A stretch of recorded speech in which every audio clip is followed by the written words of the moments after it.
दोस्तों,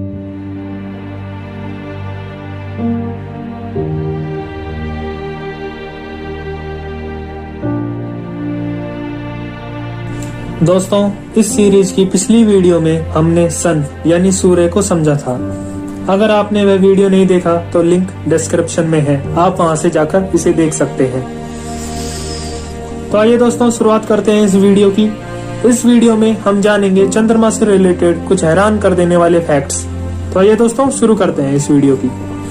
तो दोस्तों, सबसे पहले वैज्ञानिक दृष्टिकोण से हम चंद्रमा को समझ लेते हैं। दोस्तों, वैज्ञानिकों के अनुसार चंद्रमा एक उपग्रह है जिसे हम सब प्लेनेट भी बोलते हैं, जिसका रंग सफेद है। और दोस्तों, यह पृथ्वी की परिक्रमा करता है।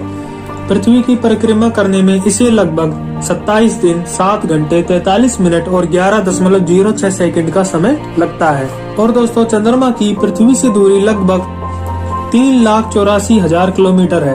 और दोस्तों, चंद्रमा का घनत्व 3.34 है तथा दोस्तों, इसका व्यास यानी डायमीटर 3,476 किलोमीटर है। चंद्रमा का अक्षीय झुकाव 5 डिग्री है। चंद्रमा से प्रकाश को पृथ्वी तक आने में लगभग 1.3 सेकंड का समय लगता है। और दोस्तों, चंद्रमा का गुरुत्वाकर्षण पृथ्वी के गुरुत्वाकर्षण के मुकाबले 1/6 है।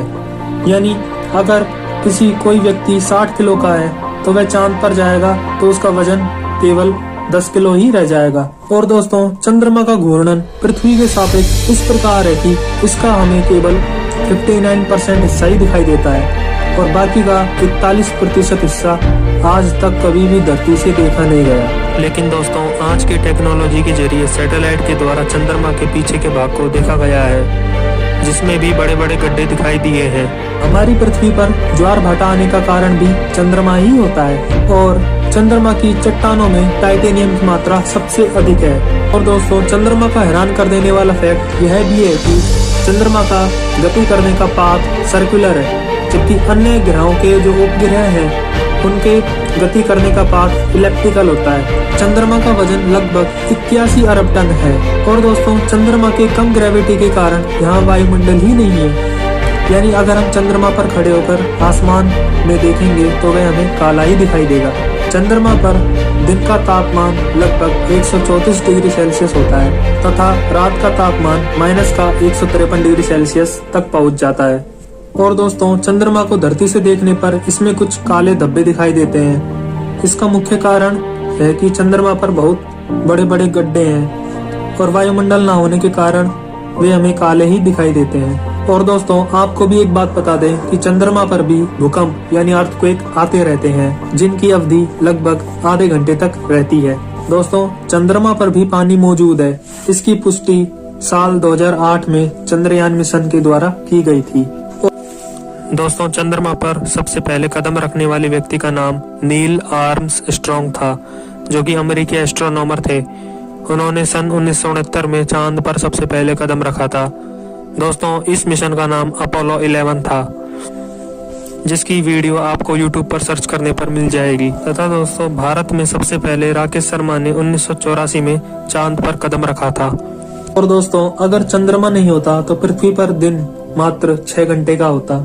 लेकिन दोस्तों, एक हैरान कर देने वाला फैक्ट यह भी है कि चंद्रमा पृथ्वी से लगभग 3.8 सेंटीमीटर पर ईयर दूर जा रहा है। यानी हर साल चंद्रमा 3.8 सेंटीमीटर पृथ्वी से दूर होता जा रहा है। इसका कारण अभी तक ज्ञात नहीं हो सका है। वैज्ञानिक इसके पीछे हैरान है। दोस्तों, चंद्रमा के गुरुत्वाकर्षण के कारण ही पृथ्वी 23 डिग्री पर सही तरह से घूर्णन करती है, जबकि कभी कभी ऐसा हुआ होता है कि अन्य ग्रहों पर किसी ग्रेविटी फोर्स ना होने के कारण वे अपने एक्सिस पर टिल्ट हो जाते हैं। लेकिन हमारी पृथ्वी ऐसा टिल्ट नहीं होती, क्योंकि चंद्रमा इसकी टिल्ट होने से बचाता है अपने गुरुत्वाकर्षण से। तो आइए दोस्तों, अब हम चंद्रमा को समझ लेते हैं कि इसका निर्माण किस तरह हुआ। दोस्तों, इसके पीछे बहुत सारे वैज्ञानिक तथ्य हैं, लेकिन अभी तक ये साबित नहीं हो सका है कि चंद्रमा का निर्माण कैसे हुआ। कुछ वैज्ञानिकों का मानना है कि चंद्रमा का निर्माण वैसे ही हुआ जैसे कि हमारे पृथ्वी का निर्माण हुआ, और कुछ वैज्ञानिक मानते हैं कि चंद्रमा का निर्माण पृथ्वी के साथ साथ ही हुआ था। और आइए दोस्तों, विश्व प्रसिद्ध सिद्धांत को भी समझ लेते हैं। इसके अनुसार आज से लगभग 4.5 करोड़ साल पहले पृथ्वी और थिया नामक एक ग्रह जिसका आकार लगभग मंगल ग्रह के समान था, के बीच भीषण टक्कर हुई। इस टक्कर से पृथ्वी के चारों ओर मलबा पैदा हो गया, जो पृथ्वी के चारों ओर घूमता रहा और बहुत समय बाद एक जगह इकट्ठा हो गया और वह इकट्ठा मलबा ही चंद्रमा बन गया। लेकिन दोस्तों इस सिद्धांत में भी वैज्ञानिकों के मतभेद हैं। दोस्तों किसी वैज्ञानिक का हाइपोथेटिकल सिद्धांत यह भी है कि चंद्रमा को एलियंस ने बनाया है और पृथ्वी पर नजर रखने के लिए इसका उपयोग करते हैं। दोस्तों यह सिद्धांत तब दिया गया जब 1969 में चंद्रमा पर ल्यूनर मॉड्यूल की टक्कर करवाई गई और जब यह टक्कर हुई तो चांद से लगभग 3 घंटे 20 मिनट तक कंपन हुआ और यह कंपन बिल्कुल वैसा ही था जैसे कि 1 घंटे में चोट मारी जाए। अब यह सिद्ध हुआ कि चांद अंदर से खोखला है और यह एलियंस का स्पेसशिप हो सकता है। लेकिन दोस्तों इस बात में कितनी सच्चाई है ये तो आने वाला वक्त ही हमें बता सकता है। आइए दोस्तों अब चंद्रमा को हम चिकित्सा दृष्टिकोण के नजरिए से समझ लेते हैं। दोस्तों एलोपैथी का तो पता नहीं, लेकिन आयुर्वेद चिकित्सा पद्धति में कुछ जड़ी बूटी ऐसी हैं जो केवल चांद की रोशनी में ही बड़ी होती हैं और कुछ जड़ी बूटी तो ऐसी हैं जो केवल और केवल पूर्णिमा की रात को ही बड़ी होती हैं। इन जड़ी बूटियों से मुख्यतः एलर्जी वाले रोगों का समाधान किया जाता है और दोस्तों कुछ दवा युक्त भोजन पूर्णिमा की रात को ही बनाना संभव है, क्योंकि पूर्णिमा को ही वह जड़ी बूटी बड़ी होती है। दोस्तों कुछ पुष्प यानी फूल रात्रि की चांदनी में ही खिलते हैं। यानी दोस्तों यो कहें कि चंद्रमा धरती पर रहने वाले लोगों के लिए डॉक्टर के समान हो सकता है, क्योंकि सारी औषधियाँ चंद्रमा से ही पनपती हैं। दोस्तों ये सारी बातें सुनने में तो आपको एक रहस्य सा ही लग रहा होगा, लेकिन दोस्तों जहाँ वैज्ञानिक सीमा समाप्त हो जाती है वहाँ पर आध्यात्मिक विज्ञान की सीमा शुरू हो जाती है। तो आइए दोस्तों अब हम चंद्रमा को आध्यात्मिक दृष्टिकोण के नजरिए से समझ लेते हैं। दोस्तों हिंदू शास्त्रों में चंद्रमा को देवता की उपाधि दी गई है, यानी इन्हें चंद्रदेव के नाम से व्यक्त करते हैं। दोस्तों चंद्रमा के जन्म को लेकर पुराणों में एक कथा प्रचलित है, जिस कथा के अनुसार एक बार ब्रह्मा ने अपने मानस पुत्र अत्रि को सृष्टि का विस्तार करने के लिए कहा था। तब महर्षि अत्रि ने अनुत्तर नाम का तप आरंभ किया।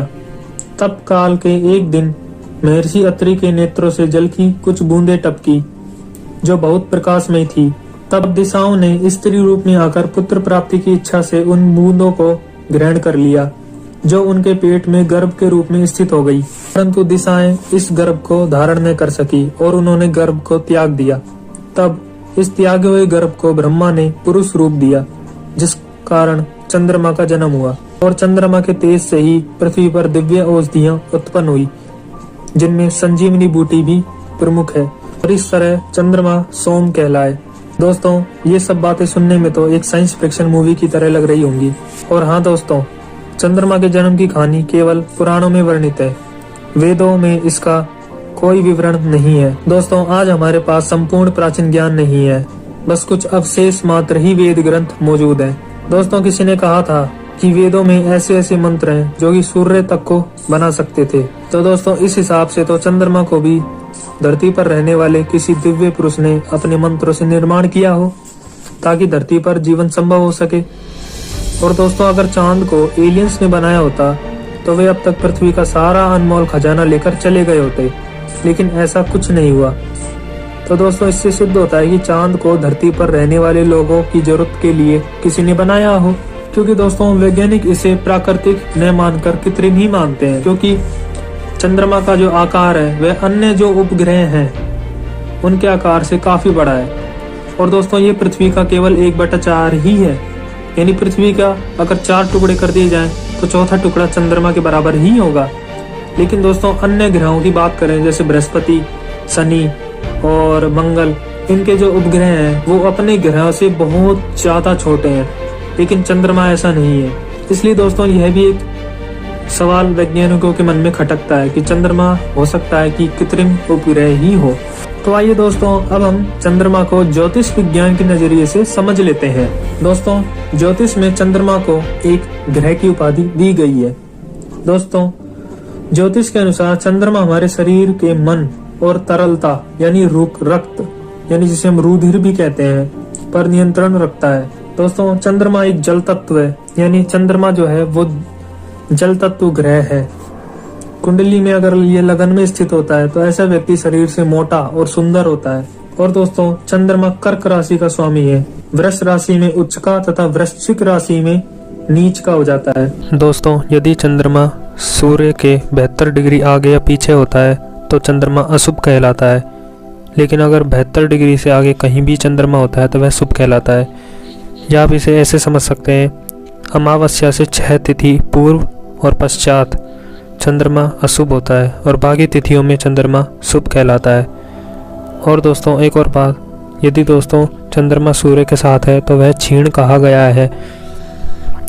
यानी दोस्तों चंद्रमा यदि कुंडली में सूर्य के साथ होता है तो उस दिन को अमावस्या कहते हैं, और यदि चंद्रमा सूर्य के सामने होता है यानी आमने सामने यानी 180 डिग्री का अंतर होता है, उसे हम पूर्णिमा कहते हैं। चंद्रमा की महादशा 10 साल तक चलती है। दोस्तों चंद्रमा 12 राशियों का चक्कर 27 दिन में पूरा कर लेता है और यह एक राशि में लगभग 2.25 दिन तक रहता है, यानी लगभग 2 दिन 15 घंटे में यह अपनी राशि बदल लेता है। और इसकी राशि बदलने से लोगों के मन पर प्रभाव पड़ता है। तभी तो यह देखा गया है कि अक्सर कुछ लोग 2 दिन में बहुत अच्छे होते हैं और फिर वापस से मानसिक तनाव स्थिति में आ जाते हैं। इन सब का कारण चंद्रमा ही होता है। और दोस्तों एस्ट्रोलॉजी में चंद्रमा की गति सबसे तेज मानी जाती है, तभी तो इसे मन का कारक भी कहा गया है। और दोस्तों कहा जाता है कि ब्लड प्रेशर की समस्या का संबंध भी चंद्रमा से ही है। दोस्तों आपको इसका वैज्ञानिक तथ्य समझाते हैं। आज के वैज्ञानिक ये बात बोलते हैं कि समुद्र में ज्वार भाटा आने का कारण चंद्रमा ही होता है, और चंद्रमा पानी यानी तरल में उथल पुथल मचाता है, तभी तो ज्वार भाटा आता है। इसी प्रकार हमारे शरीर में तरल रूपी रक्त में भी चंद्रमा उथल पुथल मचाता है। इस कारण जिसका चंद्रमा कुंडली में अच्छी जगह पर नहीं होता या फिर नीच राशि का होता है या फिर उसे कोई पाप ग्रह देख रहा होता है तो चंद्रमा के कारण व्यक्ति को काफी रोगों का सामना करना पड़ता है। ये बात आज सच हुई है, जबकि यह बात हमारे ज्योतिष विज्ञानियों ने पहले ही कह दी थी। और दोस्तों चंद्रमा के प्रभाव को शरीर पर नियंत्रित करने के लिए ज्योतिष लोग पुरुष के दाएं हाथ में तथा महिला के बाएं हाथ में चांदी का कड़ा पहनने की सलाह देते हैं ताकि मन शांत रह सके।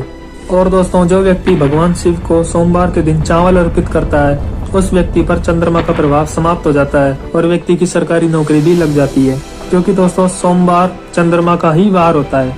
और दोस्तों कुंडली में चंद्रमा से माता यानी माँ का विचार भी किया जाता है। दोस्तों चंद्रमा अकेला एक ऐसा ग्रह है जिसका कोई भी शत्रु नहीं है।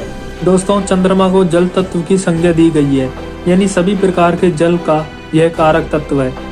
और दोस्तों यानी यह कह सकते हैं कि जिसका चंद्रमा बलिष्ठ और बलवान है वह समुद्रों के पास या नदियों के पास रहना ज्यादा पसंद करता है। और दोस्तों ज्योतिष के अनुसार चंद्रमा को वर्षा ऋतु का कारक भी कहा गया है तथा चंद्रमा के वस्त्रों की संज्ञा भी दी गई है, जो कि कुछ इस प्रकार है। चंद्रमा को श्वेत वस्त्र अधिक प्रिय है तथा दोस्तों चंद्रमा सतोगुणी ग्रह है।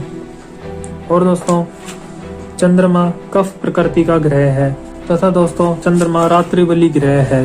दोस्तों ये सारी बातें ज्योतिष लोग बड़े आराम से समझ लेते हैं, लेकिन दोस्तों एक महत्वपूर्ण बात जो कि आपको बता दें कि जब भगवान श्री कृष्ण का अवतार हुआ था तो वे चंद्रमा से परमात्मा अंश प्राप्त करके ही अवतरित हुए थे।